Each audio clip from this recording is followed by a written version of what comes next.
તો હળવદના ટીકર ગામે તંત્ર સામે ખેડૂતોમાં આક્રોશ જોવા મળી રહ્યો છે।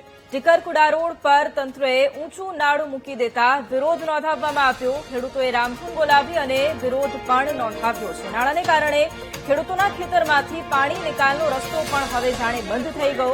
ચોમાસામાં પાણી ભરાવવાની ભીતિથી ખેડૂતોમાં રોષ વ્યાપ્યો છે। નાળાના કામમાં ભ્રષ્ટાચાર થયો હોવાનો ખેડૂતોનો દાવો છે અને વહેલી તકે નાળું નીચું નહીં લેવાય તો ઉગ્ર આંદોલનની ચીમકી પણ ઉચ્ચારી છે।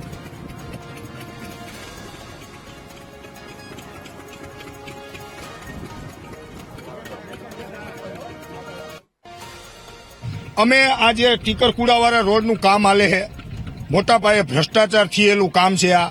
હવે આ અત્યારે અહીંયા કેનાલનું નાલું એક મૂક્યું છે। અહીંયા 2000 વીઘા જમીનમાં એ નાલું ઊંચું મૂકવાથી 2000 વીઘા જમીનમાં પાણીનું ભરત થાય એવું છે। એટલે અમારી આ ચોમાસાની નીપજ હાવ ફેલ જાય એવું છે બધાય ખેડૂતોની। અને આ પાણીનો ધક્કો ઠેઠ મિયાણી ગામ સુધી લાગશે તો ગામમાં પાણી ભરાવાની ભેતી રહેશે। તો તાત્કાલિક આ નાલું નીચું ઉતારી અને પાણીનો નિકાલ થાય એવું તાત્કાલિક કરાવરાવે એવી અમારી માંગણી છે। બાકી અમને પાણીનો નિકાલ કરી દે, અમારે આવું નાલું જરૂરી નથી। પાણીનો નિકાલ અમે કઈ એવી રીતે કરી દે, નહીં તો આવનારા સમયમાં અમે આંદોલન કરશું। હવે એમાં 2 વર્ષના છોડવા થયા, માન કરીને ઉછેર કર્યો ને ઓછામાં ઓછો 10-15 લાખનો ખર્ચો કરી ગયો। હવે આ નાલું બની ગયું અહીંયા। હવે અમારે પાણીનો નિકાલ ક્યાં? અમારે નિકાલ જ નથી પાણીનો ક્યાંય એકી જગ્યાએ। હવે એ સિવાયનું આ નાલું અધર કર્યું છે।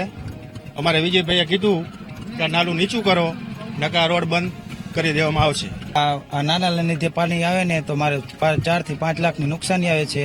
નાનો ખેડૂત છું, જો આમાં કાલ સવારે નુકસાની આવે તો મારે તો દવા પીવાનો વારો આવે ને। તમારી શું રજૂઆત?